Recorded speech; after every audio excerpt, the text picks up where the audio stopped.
In today's media, when we hear the word conspiracy, it's usually attached to some out there theory of why someone or something isn't exactly what they seem. But the word conspiracy, by definition, is a secret plan to do something unlawful or harmful. And that's what we're talking about here today. Hello everyone and welcome back to my channel. If you're new, welcome. I'm Alexa Allen and here on my channel I talk about true crime, conspiracies, and mysteries. If you're into that kind of stuff like I am, I do suggest hitting that subscribe button down below because I'm here each week with a new case. So this week's case is one that's close to home. It takes place here in Maine and it is a dark look into our past. So, Malaga Island is a little island off the coast of Phippsburg, Maine.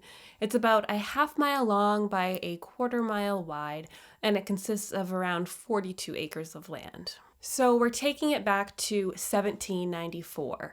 A freed slave named Benjamin Darling bought a small island next to Malaga Island called Horse Island. He and his wife, Sarah Proverbs, who was a white woman, lived there, and they had two children, Benjamin Jr. and Isaac. Benjamin had three granddaughters that would later relocate to Malaga Island. The records aren't 100% clear, but they think the first granddaughter to do so was Fatima Darling Griffin and her husband Henry Griffin. They set up a little house on the east side of the island in 1860. Fatima was of mixed race and her husband Henry was black.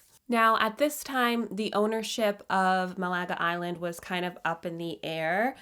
This family, named the Perry family, owned the island, but they didn't pay taxes on it and they didn't really pay any attention to it, so it was just kind of there. And during this time, squatters were not uncommon on these little islands around the Maine coast. There was so much land that was unclaimed.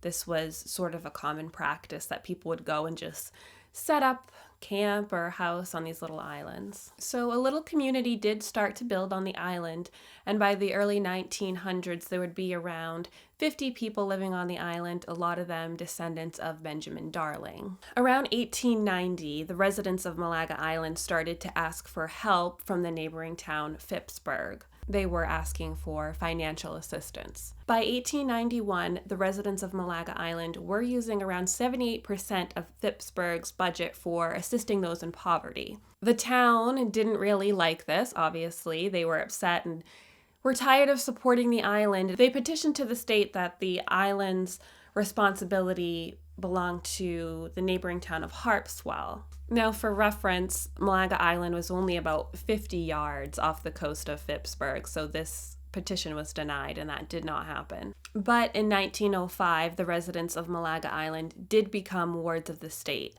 so they were no longer the responsibility of the town of Phippsburg. So even during this time, Maine was very much a vacation land, as it is now. And in 1906, one particular tourist, Captain George Lane, and his wife took interest in the residents of Malaga Island. They were from Massachusetts and they spent their summers in Maine.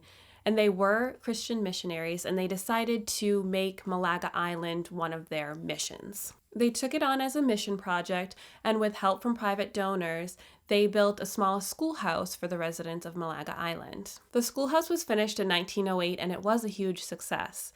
It even attracted students from the mainland to attend the school. Unfortunately, the assistance brought to the island would be the beginning of the end of this small community. Local and even national newspapers got a hold of this community, this interracial community living off the coast of Maine, and they were sort of made into this sideshow. The papers would say that the people living on Malaga Island were depraved, inbred, feeble-minded, living in squalor. One article was even titled, "Malaga Island, Not Fit for Dogs." It was very sensationalized, and a lot of the stuff written in these articles was just not true. So in 1911, Governor Frederick Plaisted comes to the island, and he comes and he presents himself as this savior, and he's like, "We gotta get you guys some great housing.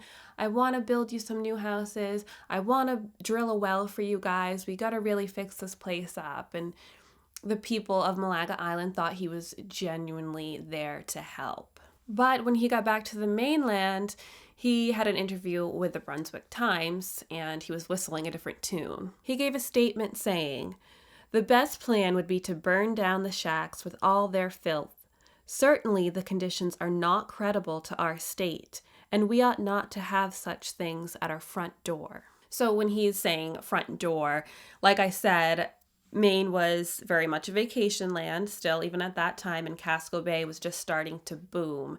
And he saw this area as potential for this huge tourist attraction, and all these people were coming in from out of state, and he saw Malaga Island as an embarrassment, and he didn't want the out-of-staters seeing this and having this as a representation of how we live here. There was then an official meeting deciding what to do with Malaga Island, and it was decided, quote, "that the good of the state and the cause of humanity demand that the colony be broken up and the people segregated." The state then decided that they needed to take official ownership of the island in order to, quote, "rid the island of its population and prevent further squatting." So again, it was this Perry family that officially owned Malaga Island. They had purchased it back in 1818 and had never paid any taxes on it, and it was still kind of in their name officially. So in December of 1911, the state goes to the descendants of the original owner of the island, and they make them an offer. The Christian missionaries that originally helped build the schoolhouse and took an interest in Malaga Island, they tried to purchase the island from the Perry family as well, but they were outbid by the state. And the island was purchased for $400, which equates to around $10,000 today. The state then went to the residents of Malaga Island and told them they had until the following July of 1912 to evacuate the island or their homes would all be burnt down. So in December of 1911, apparently things weren't moving fast enough for the governor because a lot of the residents of Malaga Island were still there. One of the members of the governor's council was Dr. Kilgore, and the governor decided to bring the doctor over to the island along with some law enforcement and run some tests on some of the residents of the island. Dr. Kilgore would ask some of the young girls on the island to identify a picture of a telephone, and he also asked them who the president was at the time, and they answered Teddy Roosevelt, but he had left office 2 years prior. Due to the residents' answers of these questions, along with some other tests that he ran, Dr. Kilgore would deem them feeble-minded and would have them committed. So on that day, the entire Marks family, which consisted of 7 people, including an infant, and one other woman, Annie Parker, who was an elderly woman on the island, were all committed to the school for the feeble-minded, and they were taken from the island into custody. So as a side note, when Malaga Island would eventually become completely evicted from all of its residents, the island was purchased by Dr. Kilgore's good friend, Everett Wilson. Everett was also Dr. Kilgore's business partner. And Everett had this plan to turn Malaga Island into this big resort, which I'm sure Dr. Kilgore had his hands in that too. So when these residents of Malaga Island arrived to the school for the feeble-minded, one of the cooks actually took notice of them, and he thought, they don't really belong here. And he brought it to the attention of some of the higher ups. He was questioning, why are these people here? It doesn't seem like they really belong here. And of course, this went nowhere because Dr. Kilgore was on the executive board for the School of the Feeble-Minded as well, so that just got shut down. The rest of the residents of Malaga Island would leave during that winter and spring, and they would take their homes with them. A lot of them had just very modest little homes that they could tear down and pack up. Now, this to me is the saddest thing to come out of all of this. A tragedy struck one family, Robert and Laura Darling Tripp and their children. So they left the island on their houseboat, and when they attempted to dock in several areas of the surrounding town, the residents denied them. They wouldn't let them dock their boat. So left with no choice, the little family ended up docking on this little island off the coast, just a small little island, no one there. So they're on this little island by themselves in the middle of winter, and Laura Darling Tripp becomes very sick, and her husband Robert goes to the mainland to try to get a doctor. It's right in the middle of this huge winter storm, and when Robert does finally make it back to the little island with the doctor, Unfortunately, Laura had passed away, and the 2 children were there with her. It's just so sad and disgusting that these people wouldn't let them dock on the land, that it just could have so easily been prevented. Those that left the island did not fare well in society. They were shunned, they were name-called, ridiculed, nobody would hire them. A lot of them would just move far away and change their names to escape the stigma. And when they went on to have children and grandchildren, they would hide the entire story of Malaga Island from them and not even let them know about their history and their past. Now, we can't really talk about Malaga Island without talking about eugenics. If you don't know what eugenics is, this was a scientific movement in the early 20th century, and it claimed that bad traits were genetically inherited, and it aimed at improving the human race through selective breeding and sterilization. Hello, Nazi Germany. Eugenics has obviously since been discredited, but it was highly believed at that time that this was a real thing, and Malaga Island was a target of that narrative. They saw these people that were African Americans starting their own little community, mixed race, which was also, a huge no-no back then, and they had to be stopped and eliminated. The wiping out of small, poverty-stricken communities and forcing people to be institutionalized was a huge part of this eugenics movement. It was common practice.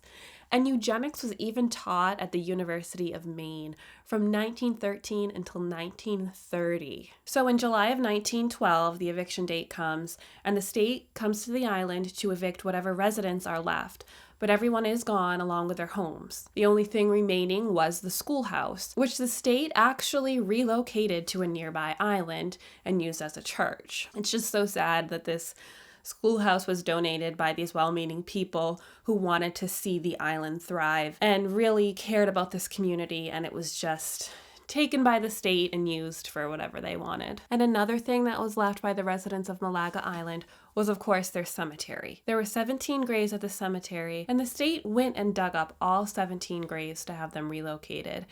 And they didn't even mark the graves, and they put them all into 5 caskets. They are buried at the school for the feeble-minded with no grave marker. The island was bought and sold numerous times, but nothing ever became of Malaga Island.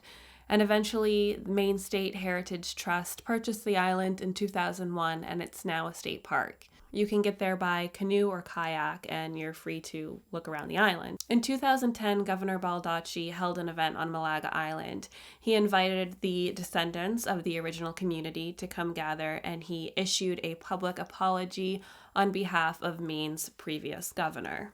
6 out of the 8 people that were committed to the school for the feeble-minded would die there. Only 2 of them got out. One of them was Lottie, one of the Marks' children. She lived to be 103 years old, and she died in 1997. In 2017, a plaque was placed on the mass grave of those bodies that were moved from Malaga Island, and it also mentioned those that were committed to the school involuntarily. The plaque was placed at the school, which is now called Pineland Farms. And from what I read, the plaque was purchased by a combination of the descendants of Malaga Island and the governor's office, which I think is ridiculous. They shouldn't have had to pay for this plaque. It should have been just a clear donation. In 2004, a historical fiction novel was written about Malaga Island, and it was called Lizzie Bright and the Buckminster Boy, and it won the Newbery Honor Award in 2005. So as far as I'm concerned, this public apology doesn't really mean a whole lot, considering that I hadn't even heard about this story growing up here in Maine. It's very much still hidden. I strongly feel that this story should be made mandatory in Maine's curriculum. It should definitely be taught in history classes. It shouldn't be hidden away like it is now.